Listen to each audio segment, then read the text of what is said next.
I'm too young to be tied down in this marriage.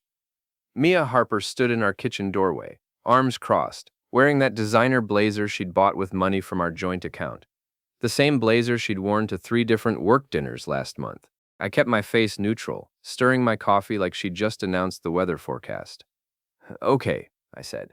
"Want me to help you pack?" Her perfectly sculpted eyebrows shot up. She'd been expecting tears, begging, maybe some dramatic scene where I'd fight for our 8-year marriage. Instead, I walked past her to the bedroom closet and started pulling her clothes off hangers. "Tom, you're not listening to me," she said, following me. "I need space to explore who I really am. I heard you." I folded her silk blouses with the same care I'd use for newspaper wrapping. "You want to explore. So explore." 20 minutes later, her suitcase sat by the front door. I slipped a folded note into the side pocket where she'd find it later. "Explore all you want. I'll be fine." Mia stared at me like I'd grown a second head. "That's it? You're just letting me go? What did you expect? A hostage situation?" She grabbed her keys and designer purse, pausing at the door. "I'll call you in a few days. Maybe we can talk about counseling or—" "Take your time," I said, already heading back to my coffee. "Really explore those options." The door closed with a soft click. I sat at our kitchen table, my kitchen table now, and listened to her Audi pull out of the driveway. Then I opened my laptop and started researching divorce attorneys. 3 weeks later, the exploration rumors started filtering back through our mutual friends. Steph Martinez, Mia's Instagram-obsessed friend, couldn't keep her mouth shut if her life depended on it. She'd post blurry photos from upscale bars with captions like "Girls' Night Out with my adventurous bestie." But the photos always included mysterious male silhouettes in expensive suits. Pete Morrison, my best friend since high school, owned a hardware store downtown. He'd become my unofficial intelligence network, picking up gossip from customers who knew Mia. "Your wife's been making quite the impression at Romano's," Pete told me one Thursday evening. We were sharing beers at Murphy's Pub, our usual spot. Mrs. Henderson saw her there Tuesday night, getting real cozy with some guy in a Porsche. "Let me guess," I said. "Tall, graying temples. Thinks he's Don Draper? You know him? Greg Tulliver, her boss at the advertising agency." Pete whistled low. "The married guy with the penthouse downtown? That's the one." I took a long sip of my beer. Apparently, Mia's exploration has a very specific GPS coordinate. The confirmation came 2 days later, when I stopped by our house to grab some tools from the garage. Mia had forgotten to log out of her iPad, which was still connected to our shared Wi-Fi. Her messages were right there on the screen. "Greg, can't wait till he's out of the picture completely. You're mine tonight. Mia, soon baby. Tom's too clueless to figure it out anyway. Greg, your husband's an idiot. Good thing you're upgrading." I screenshot everything, then forwarded the images to my personal email. Then I did something that felt surprisingly therapeutic. I factory reset the iPad and left it exactly where I'd found it. That night, I called my cousin Lenny, who ran a small law practice specializing in divorce cases. Not the fanciest attorney in town, but shrewd and thorough. "Tom, buddy, I hate to say this, but you've got a textbook case of marital abandonment," Lenny said after I'd filled him in. "She left voluntarily. She's clearly involved with another man, and you've got documentation. This could go very smoothly for you." "Define smoothly." "Well, since she walked out and you can prove infidelity, she's not exactly in a position to demand alimony. Plus, the house is in your name, right?" "Both our names, but I've been making the mortgage payments solo for 3 years." "Even better. Start documenting everything, Tom. Every expense, every communication, every piece of evidence about her affair. This exploration of hers is going to cost her big time." 6 months passed. I'd settled into a routine that didn't revolve around Mia's schedule, Mia's career demands, or Mia's constant need for attention. I'd started dating Erin Walsh, a nurse at the local hospital who actually listened when I talked and didn't check her phone every 5 minutes during dinner. Life was getting good.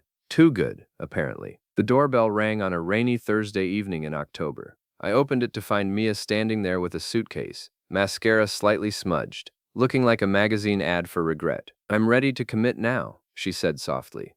"I've done my exploring. I know what I want." I leaned against the doorframe, studying her. She'd lost weight, probably from stress. Her designer clothes looked expensive but somehow desperate, like armor that wasn't quite fitting right anymore. "That's nice," I said. "Too bad I found someone who already knew what she wanted." Mia's face went pale. "Someone else? Tom, you can't be serious. We're married." Are we? Because last I checked, you were too young to be tied down. That was a mistake. I was confused, going through something. You were going through Greg Tulliver. The words hit her like a slap. Her mouth opened and closed, but no sound came out. Here's the thing, Mia, I continued, my voice steady and calm. You wanted to explore, so I explored too. Turns out there's a whole world of women out there who don't need to shop around to know a good thing when they have it. I started to close the door, but she put her hand against it. Tom, please, we can work this out. I'll do anything. You already did everything, with your boss, and his Porsche, and his penthouse, and probably half the upscale bars in the city. Her face crumpled. How did you? It doesn't matter how I know. What matters is that your exploration period is over, and so is our marriage. I closed the door and turned the deadbolt. Through the window, I watched her stand there for a full 5 minutes in the rain, before finally getting back in her car. The game was officially on. The next morning, I woke up to 17 missed calls and 43 text messages from Mia. I deleted them all without reading and blocked her number. Then I called my real estate agent. Tom, the market's hot right now, Janet Reeves told me over the phone. A house like yours could sell in 2 weeks, maybe less. Perfect. List it today. What about Mia? Doesn't she need to sign off on this? Check the paperwork, Janet. I've been making solo mortgage payments for 3 years. Legally, I can sell. By noon, there was a for sale sign in my front yard. By evening, I'd moved my essentials to a furnished apartment across town. Mia could explore all she wanted, but she'd be doing it without a home base. The first showing was scheduled for Saturday. Mia showed up unannounced Friday night, using her key to let herself in. I was there packing the last of my books when she walked into the living room. You can't sell our house, she said, her voice shaking with anger. Our house? When's the last time you contributed to the mortgage? I was going through a difficult time. You were going through Greg Tulliver. She flinched. That's over. It didn't work out. Shocking. A married man who cheats on his wife turned out to be unreliable? Who could have predicted that? Mia sat down on the couch, my couch now, and put her head in her hands. Tom, I made a mistake, a huge mistake, but we can fix this. The only mistake I made was not changing the locks 6 months ago. I pulled out my phone and called a locksmith. Hi, this is Tom Harper on Maple Street. I need my locks changed first thing tomorrow morning. Yes, all of them. No, just one set of keys. Mia stared at me in disbelief. You're really doing this? I'm really doing this. The house sold in 9 days. Cash offer, $20,000 over asking price. I deposited my half of the proceeds into a new bank account at a different bank, one where Mia had never set foot. Meanwhile, Erin and I had been growing closer. She was everything Mia wasn't, straightforward, genuine, supportive, without being needy. When I told her about the house sale, she just nodded. Good for you, she said. Fresh start. You don't think I'm being too harsh, Tom? She abandoned your marriage to have an affair with her boss. You're not being harsh enough. That weekend, Pete threw a small gathering at his place to celebrate my newfound freedom. About 15 people showed up. Friends who'd stuck by me during the separation. Co-workers who'd watched me handle the situation with more grace than Mia deserved. We were halfway through the evening when Steph Martinez showed up uninvited. Where's Mia? She asked, looking around like she expected to find her ex-best friend hiding behind the couch. Exploring, I said, raising my beer. Last I heard, she was between the penthouse and the parking garage. A few people chuckled. Steph's face turned red. You're being cruel, Tom. She's going through a really hard time. So was I. Difference is, I didn't handle it by hopping into my boss's Porsche. She never, Steph started, then stopped herself. Never what? Never sent him photos of herself in lingerie I bought her? Never told him I was too stupid to figure out what was happening? Never spent 3 nights a week at his place while I was home, wondering why my wife suddenly needed so much overtime? The room went quiet. Steph looked like she wanted to disappear. Here's the thing about exploration, I continued. Sometimes you discover new places. Sometimes you just get lost. Mia chose to get lost. Steph left 20 minutes later. By Monday morning, half our old social circle had heard about the confrontation. The other half heard about it by Tuesday. Wednesday brought a new development. I was at work when my phone buzzed with a call from an unknown number. Tom Harper? Speaking. This is Sandra Tulliver. I think we need to talk, Greg's wife. I'd met her twice at company parties, both times before Mia's exploration phase began. She seemed nice enough, quiet, intelligent, the kind of woman who noticed everything but said little. What can I do for you, Mrs. Tulliver? It's about our respective spouses. I have some information you might find interesting. We met that evening at a coffee shop downtown. Sandra looked tired but determined, carrying a manila folder thick with documents. I've been building a case against Greg for months, she said without preamble. I hired a private investigator in August.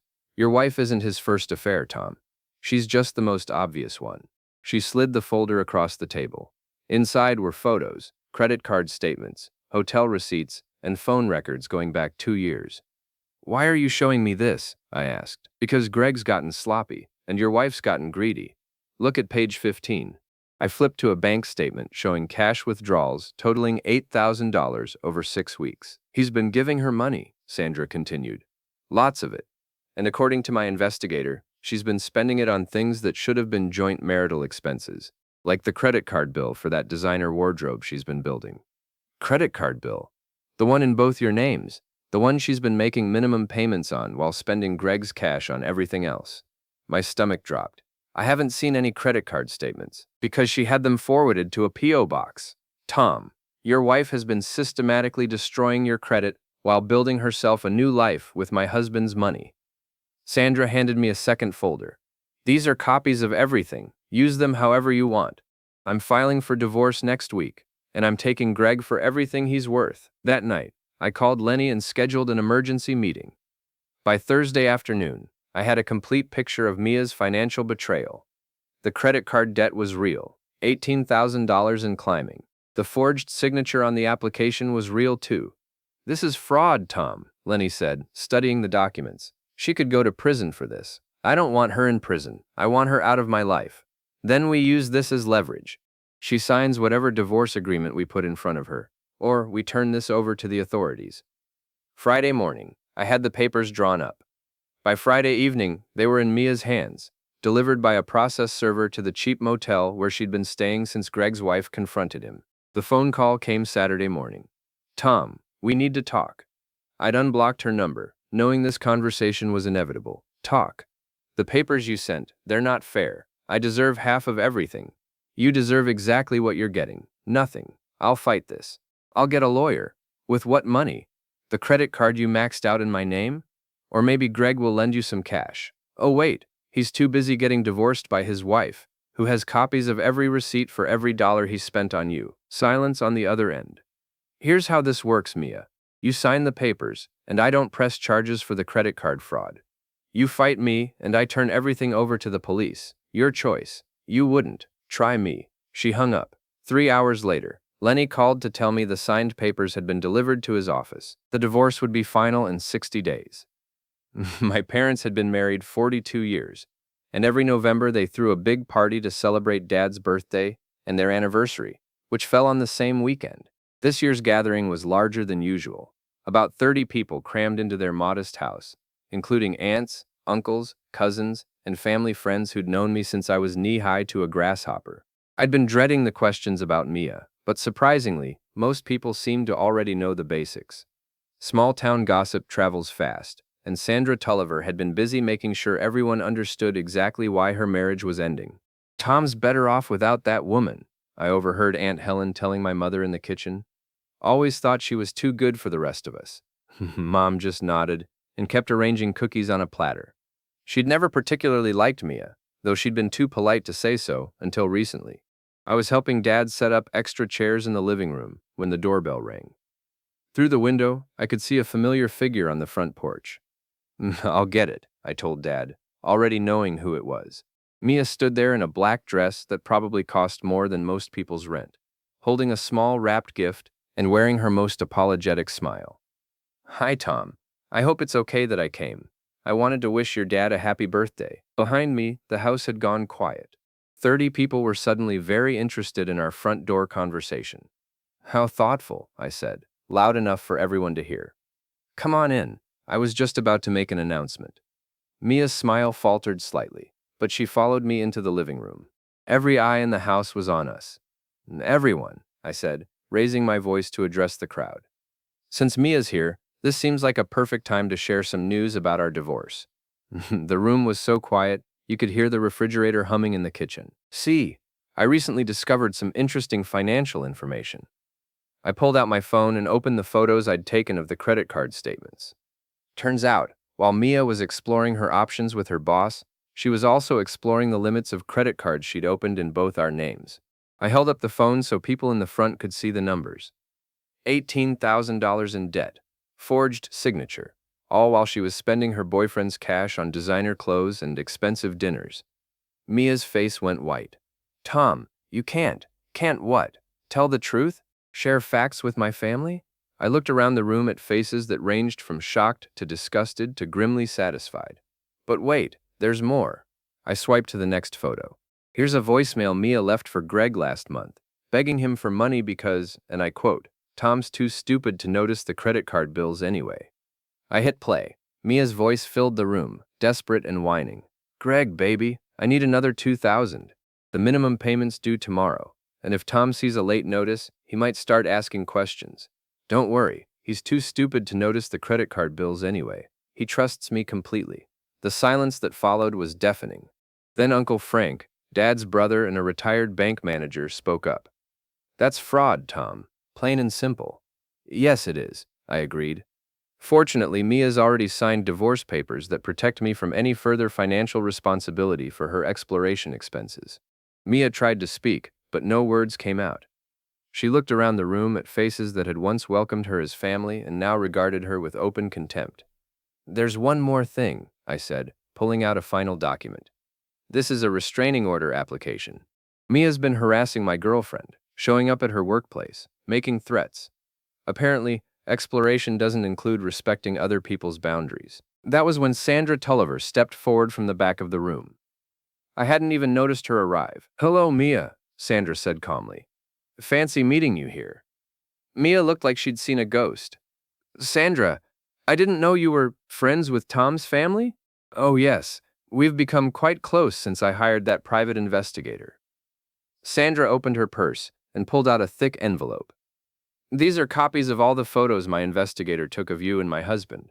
The hotel receipts, the restaurant bills, the jewelry he bought you with our joint credit card. She handed the envelope to my mother. Mrs. Harper, I thought you might like to see exactly what kind of woman your son was married to. Mom opened the envelope and glanced at the contents. Her face hardened in a way I'd rarely seen. Get out, Mom said quietly. Mrs. Harper, please, if I could just explain. Get out, Mom's voice filled the house. Get out of my home, and don't ever come back. Dad stepped forward, his retired cop instincts kicking in. You heard her. Time to go. Mia looked around the room one more time, searching for a friendly face. She found none. Even her former allies, the people who'd been neutral during our separation, were staring at her with disgust. This isn't over, Tom, she said as Dad escorted her toward the door. Yes, it is, I replied. It's been over for months. You're just now figuring it out. After she left, the party slowly resumed, but the mood had shifted. People were talking in small groups, processing what they'd witnessed. Several relatives came up to pat me on the back or offer words of support. You handled that well, Sandra told me as she prepared to leave. Better than she deserved. Thank you for being here. Your timing was perfect. Oh, that wasn't timing. I've been planning this for weeks. Mia needed to understand that her actions have consequences beyond just your marriage. Pete, who'd been uncharacteristically quiet during the confrontation, finally approached me as people were starting to leave. Remind me never to cross you, he said with a grin. That was surgical. She made her choices, Pete. I just made sure everyone knew what those choices were. What happens now? Now? Now she gets to explore what life looks like when you've burned every bridge you've ever crossed. The divorce was finalized 3 weeks later. Mia didn't contest any of the terms. December brought snow and a sense of closure I hadn't felt in years.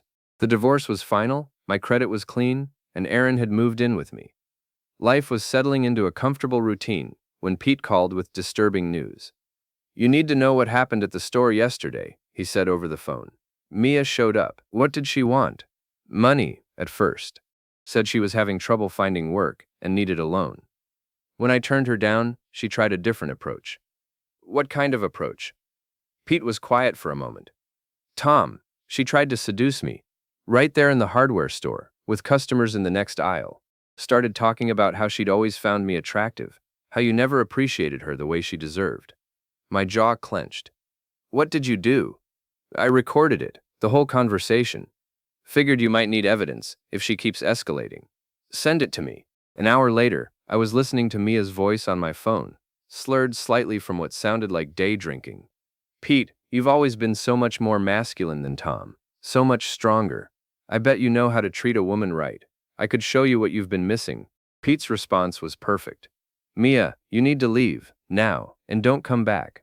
But Pete, I'm desperate. I need somewhere to stay, just for a few nights. I could make it worth your while. I said leave. Tom's my friend. And even if he wasn't, I wouldn't touch you with a 10-foot pole. The recording ended with the sound of the store's bell as she left. I forwarded the audio to Lenny, along with a note. Add this to the restraining order file. But Mia's desperation was just getting started. The next week, she tried to get a job at the advertising agency where she used to work. Not with Greg's company. That bridge was thoroughly burned, but with their main competitor across town. The interview didn't go well. According to Sandra, who'd made sure everyone in the local advertising community knew exactly why both Tulliver marriages had ended. Mia's reputation preceded her. Word travels fast in this business, Sandra told me when we met for coffee to discuss the ongoing legal proceedings against Greg. No one wants to hire someone who's known for sleeping with married bosses and committing credit card fraud. She's not going to take this lying down. Probably not. Greg's been calling me, trying to work out some kind of reconciliation. I told him he'd have better luck reconciling with a rattlesnake. Sandra was right about Mia not giving up. The following Monday, she tried a new tactic, sabotaging my professional reputation. I was in a staff meeting when my boss, Mr. Reiner, asked to speak with me privately afterward. Tom, I received some disturbing emails about you over the weekend, he said, closing his office door. Someone claiming to be a former colleague says you've been embezzling money from previous employers. That's completely false, Mr. Reiner. I know it's false. I ran a background check on you when we hired you, and I called your references again this morning. Everyone speaks very highly of you. He handed me a printed email. But I thought you should see what someone's trying to do to you. The email was obviously from Mia, though she'd used a fake name and email address. It was full of specific accusations about financial impropriety, claiming I'd stolen money from clients and falsified records. Sir, this is from my ex-wife. She's been escalating her harassment since our divorce was finalized. I figured as much. The writing style seemed emotional, and the timing was suspicious, right after your promotion was announced. My promotion. In all the chaos with Mia, I'd almost forgotten. Mr. Reiner had offered me a management position with a significant salary increase. The announcement was supposed to go out company-wide today. What do you want to do about this? He asked. With your permission, I'd like to address it head-on. If she sent it to you, she probably sent similar emails to other people in the company. Good thinking. Why don't you put together a brief statement for the staff meeting this afternoon? Clear the air completely. That afternoon, I stood in front of 40 coworkers and did something I never thought I'd have to do. Defend my professional integrity against my ex-wife's lies. Some of you may have received emails over the weekend making false accusations about my character and my work history, I began. These emails were sent by my ex-wife as part of an ongoing harassment campaign that began when I discovered she was having an affair with her boss and committing credit card fraud in my name. I pulled out copies of the divorce decree, the credit card fraud evidence, and the restraining order application. I'm sharing this with you because I believe in transparency, and because I want you to understand the context if you receive any further communications about me from this person. My colleague Janet raised her hand. Tom, did she really forge your signature on credit cards? $18,000 worth. The evidence is all documented in our divorce proceedings. Another coworker, Mike from accounting, spoke up. That's terrible, man. What kind of person does that to their spouse? The kind of person who sends fake emails to their ex-husband's employer? I replied. But I'm not going to let her sabotage the life I've built since she left. The room erupted in supportive comments. Several people came up afterward to offer encouragement and to share their own stories about difficult divorces. But the most satisfying moment came when Janet pulled me aside. Tom, I got one of those emails too. I deleted it immediately because it was obviously fake. But I wanted you to know, whoever wrote it made a huge mistake. What kind of mistake? She claimed you embezzled money from the Morrison account. But Morrison Hardware is Pete Morrison's store, right? Your best friend? Anyone who knows you would know that's ridiculous. I laughed for the first time in days. Mia never was good with details. That evening, Aaron and I were having dinner when my phone buzzed with a text from an unknown number. You think you've won, but this isn't over. I'll make sure everyone knows what kind of man you really are. I showed the message to Aaron, who just shook her head. She's unraveling, Aaron said. This is what happens when someone who's used to manipulating people suddenly finds themselves with no power. Should I be worried about Mia? No. She's all bark and no bite. But you should probably document everything, just in case. I screenshot the text and forwarded it to Lenny, then blocked the number. But even as I tried to focus on dinner and conversation with Aaron, I couldn't shake the feeling that Mia's desperation was building toward something bigger. I was right. January brought a cold snap that froze the city solid for 2 weeks. It also brought Mia's most desperate gambit yet. I was at work on a Tuesday morning when Lenny called with news that was both infuriating and absurd. Tom, your ex-wife is suing you for emotional distress, he said, and I could hear him trying not to laugh. She claims you orchestrated a campaign of public humiliation that damaged her mental health and career prospects. Are you serious? Dead serious. She's asking for $50,000 in damages and a public apology. What's her evidence? That's the beautiful part. Her evidence is a collection of screenshots from social media posts, witness statements from people who were at your parents' party, and copies of the very same documents that prove she committed credit card fraud. I sat back in my office chair, amazed at the sheer audacity. So she's using evidence of her own crimes to prove I was mean to her? Essentially, yes. Tom, I've seen some desperate legal strategies in my time, but this takes the cake. Her lawyer, and I use that term loosely, is some guy who advertises on bus benches. What are our chances? Of winning? 100%. Of getting this thrown out before it even goes to trial? Also 100%. But here's the interesting part. I think we should let it proceed. Why? Because this gives us the perfect opportunity to put everything on the public record. Every affair, every forged signature, every harassment incident. She's essentially asking a judge to rule on whether exposing the truth about someone's behavior constitutes emotional distress. And you think the judge will see it our way? Tom, she's suing you for telling people she committed fraud, while admitting she committed fraud. I've seen smarter legal strategies from people representing themselves in traffic court. The preliminary hearing was scheduled for February 15th. In the meantime, Mia escalated her harassment campaign. She started showing up at places where she knew I'd be. The grocery store, the gym, even the coffee shop where Aaron and I had our first date. She never approached directly, just made sure I saw her, usually taking photos with her phone, as if documenting my presence was somehow evidence of wrongdoing. The breaking point came on a Saturday afternoon when Aaron and I were leaving the movie theater. Mia was waiting by my car, holding a manila envelope. Tom, I need to talk to you, she said, ignoring Aaron completely. No, you don't. You need to stay away from me. This is important. It's about the lawsuit. Talk to my lawyer. I moved to unlock my car, but Mia stepped in front of me. You've ruined my life, she said, her voice rising. I can't get a job. I can't get credit. I can't even go to the grocery store without people staring at me. That's what happens when you commit fraud and cheat on your husband. I made mistakes, but what you did was cruel, vindictive. Aaron, who'd been quietly observing, finally spoke up. What he did was tell the truth. Mia whirled around to face her. Stay out of this. You don't know anything about our marriage. I know enough. I know you left him to have an affair, stole money, and are now harassing him because he won't let you come crawling back. Ugh, you little... Mia started forward, but I stepped between them. That's enough. Aaron, get in the car. But Mia wasn't done. As Aaron walked around to the passenger side, Mia lunged forward and shoved her, hard enough to send her stumbling. You think you're so much better than me? Mia screamed. You're just his rebound. He'll get tired of you too. That's when something inside me snapped. You want to know the difference between you and Aaron? I said, my voice deadly calm. She knew what she wanted from day one. She didn't need to shop around, didn't need to explore her options, didn't need to steal money to figure out who she was. I pulled out my phone and started recording. And here you are, 6 months after I divorced you, still trying to insert yourself into my life, still trying to control the narrative, still trying to make everyone else responsible for the consequences of your choices. A small crowd had gathered, drawn by Mia's shouting. Several people were recording with their phones. You committed fraud, I continued, my voice carrying across the parking lot. You had an affair. You abandoned our marriage. And now you're suing me because I told people the truth about what you did. Mia looked around at the growing crowd of onlookers, suddenly realizing how this looked. Tom, please, can we just… No, we can't. You made your choices, Mia. You explored your options. You found out what life looks like when you burn every bridge you cross.